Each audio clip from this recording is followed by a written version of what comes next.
Oops.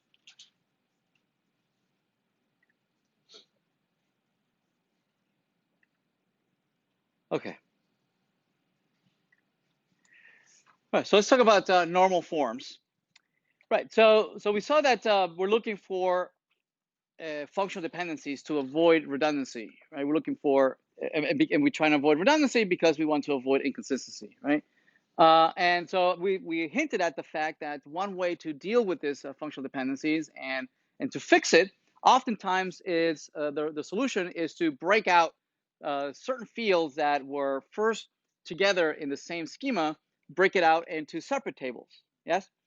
So this strategy of breaking out some big schema into several sub schemas, right, that are somehow related to one another, is what we refer to as normalization, right? To normalize the data, right? And the whole point of normalizing the data is to remove redundancy, right? To remove inconsistency. The data is spread out across multiple tables in such a way that we don't capture the same information multiple times. Okay. So let's so organizing the fields into tables, right, to minimize redundancy, right? So we split it. Usually, all the solution is to split, right, into several tables, right, to redefine and define the relationship between the tables, right, to decouple. Uh, the idea, right, is eventually when we'll see SQL, the idea is that you should never, whenever you're updating a piece of information, you should never end up having to update more than one record, right? That you shouldn't have to you say, well, if I'm updating here, well, I have to remember to also update over here, right? It'll be only one update, only one insert, right? Because it's only represented there. There's nowhere else that I need to update because the information is only stored over here, right? There's no thing that I need to say, oh, wait a minute, I have to store here, and then I have to also do this other insert or this other update. You should always avoid that. If you're running into those kind of cases, then something is wrong. All right, so a single insert, a single update, a single deletion. All right, so let's look at the simplest of redundancies of capturing information in a or modeling the wrong way. First one is what is called the first normal form. Okay, first normal form, or 1NF, right? And it can be captured as saying that we don't want any repeating fields, right? And it's very common when you're asked to represent several instances of the same piece of data. Maybe you're asked, oh well, but I have many phone numbers, I have many emails, right? I have I live in different places, right? I have two houses, right? And so how do you represent those kinds of things? Do you represent as separate records? Do you represent as separate fields? What do? Right? So let's take a look at that. So for instance, you might start off with something like this, where you have records where we represent different customers, first name, last name, and telephone number, right? And then as you are working with this data set, maybe a month or so into this, somebody tells you, well, no, I have two phone numbers, right? And says, well, how would I represent that? So there's several strategies that you might consider. One of the strategies might be that you misuse the telephones field and says, well, I could just store maybe two numbers into that one field, right? And maybe decide that I'll use comma separated values. Yes. So it says, well, that's there's nothing wrong with that. Billy Squire has two phone numbers, and I'll just do a comma separation, right? One of the problems with this is that now it affects all your queries, because your original queries, when they were searching for a customer, and you would search maybe by phone number. Now your search isn't hindered, because now you don't have a phone number. Now you have a comma separation. You would have to now not search, just do a pattern match on one phone. Now you have to search the phone inside of this list. Right. So now your query is all messed up. Right. So certainly this is not the best way to go. Another way that you could think of it says, well, what if we have just one additional field for every phone number that I might have, right? The thing is that, well, how many phone numbers, right? If you want to be as generic as possible, well, how many phone numbers? You might say, well, okay, I'll only store maybe three, right? If you have four, you're screwed. We can't store the fourth number, right? And now the problem with that is that you might end up with lots and lots of nulls, right? Where most people just will give you just one phone number and that's it. Where most of the fields and the records might have lots and lots of empty space, nulls everywhere, right? And you might have an occasional record where you are actually using all four fields or three or two or whatnot. Yes. And again, it's not general enough to be able to store more than the ones you already set up, right? Two or three or four. Or you might decide to do it says, well, no, I'll go the other way. I'll go with several records. I'll do several inserts, yes, and I'll maintain several records to represent each one of the phones, right? Where I might have two phones here with two different records, same person though, right? Now this introduces redundancy, right? Because Billy Squire is stored twice, right, in non-key fields, right, in the first and the last name. So I have the risk of inconsistency. Right, one of them I might type Billy, whereas in the other one I might type William, right? And even though conceptually they're the same, right? They're not being stored, they're not being represented equally in the two records. Make sense? So none of these three solutions works for us, right? Instead, as we mentioned earlier, the typical solution is to decide that this new field, telephone, right, should not be captured as a single field, as multiple records, or multiple values in the same record. Instead, it should have its own table where you have all the phones for everyone, right? And then these phones can then be referenced, right, from outside, where you might have Jane, right, have references, right, where Jane Wright is only stored once, where the information for the concept of the customer is stored only once in one record, and then the telephones have references where you have a one-to-many between the two, and these might have foreign keys pointing back to the record that they belong to, saying, oh, I'm the phone numbers for those folks, right? This allows you to add any number of phone numbers, right, indefinitely. I can have as many as I want, right, and I don't have redundancy. The phone numbers are captured only once, and I can enforce them with referential integrity. Okay, makes sense? So this is the simplest of normalization, where when you split up into two tables because you're removing some list, it's called first normal form. Yes? So why the first solution is not good? Because just change this to a list. It's a string, right? The phone number is a string with a comma separation, right? And so the queries that you might have already had that you've might have been using might depend on the pattern matching on that value only just containing one single phone number, right? And instead you would have to now iterate over this list. You have to maybe split it by comma separation and then iterate looking for this kinds of pattern matches, right? So it's more there's no way to enforce referential integrity or pattern. It just makes it harder to do the queries. Yep. So this the first normal form asks you to instead split it into multiple tables and then have referential integrity to enforce it. So in this first one, the dependency now is that the phone number really only depends on this key over here, right? On this CID. Right, these phone numbers, who they belong to, they depend on this one foreign key, right, that represents the customer ID. Right, if you know the customer ID, well, you know all the phone numbers, right, and these phone numbers can only be for this one customer. Okay, so basically what we're saying is that the data depends on the keys, right. The next one is called the second normal form.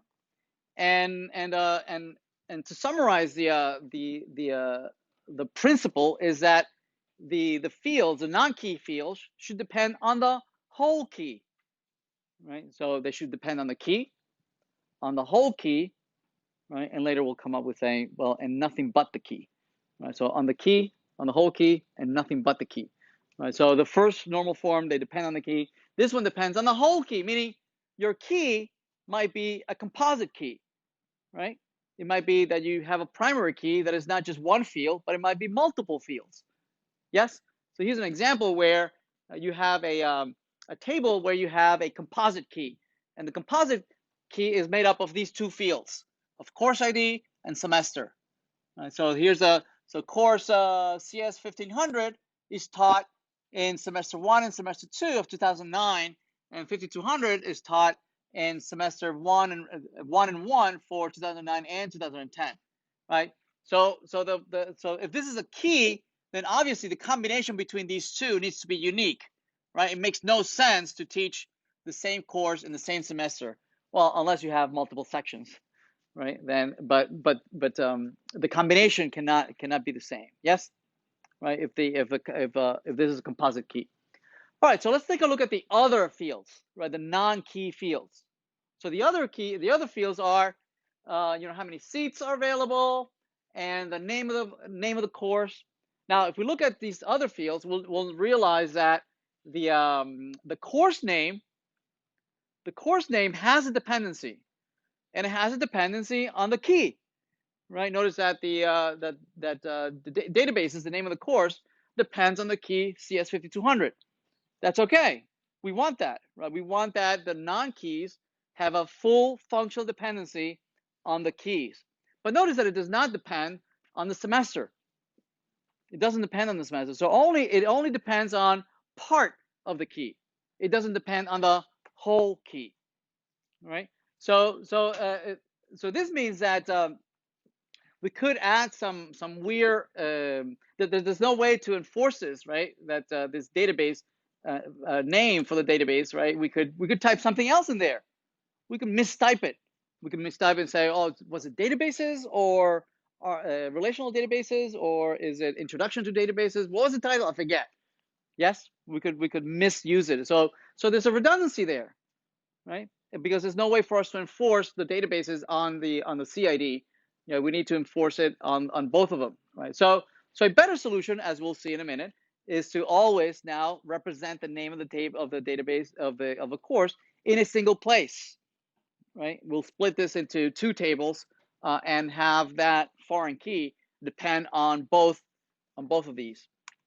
So to fix this, what we'll do is that we'll represent the name of the course in a separate table as opposed to having it in the original table, and have the CID now be a foreign key, right? That points to the primary key in the other table, right? So it only now depends. Now it's okay that it depends on that half of the primary key. It doesn't have to depend on both of them, right? It depends on just half of that key, which is fine. Okay. Another example here, you might have a table where you have employees and skills and where they are working right now. Okay, you might have Alice and their skill. Where Alice is she's a QA engineer. She knows CSS. She knows HTML. Bob knows jQuery. Charlie knows Java and C#, and Dan knows jQuery. Right, and that might be working at different places. Right, so Alice is working in Cambridge. Bob and Newton and Charlie and Dan are all in Newton. Okay, notice that there's a dependency between the location, right, the person Alice, and where they're currently working. Right, it would make no sense for Alice to be working in Cambridge and in Newton. Right, if you know the person, you should know where they're working. Well, I guess they could, but let's say that they can only be in one place, so they're not omnipresent.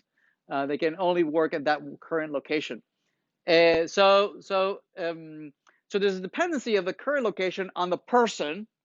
If you know the person, you know their location. Or if you know the location, you also know that Alice is working there. But it only depends on the employee. It does not depend on the skill. See that? So it's only depending on partial part of the key, not the whole key. Right? So again, to fix this is that we would have a separate table where you have the combination of person and location represented only once, right? And then now we can enforce that person is only there, and then employee would be a foreign key or the employee would be a foreign key that references the employee, and you can know where the location is. Make sense? Right. But let's look at a couple of other examples. Here's another example where you have the course, the year. So web dev is being taught by Alice Wonderland and Bob Marley, 2012 and 2013, respectively. Charlie Garcia is teaching C++. So notice that on the right hand side we have a professor and their date of birth.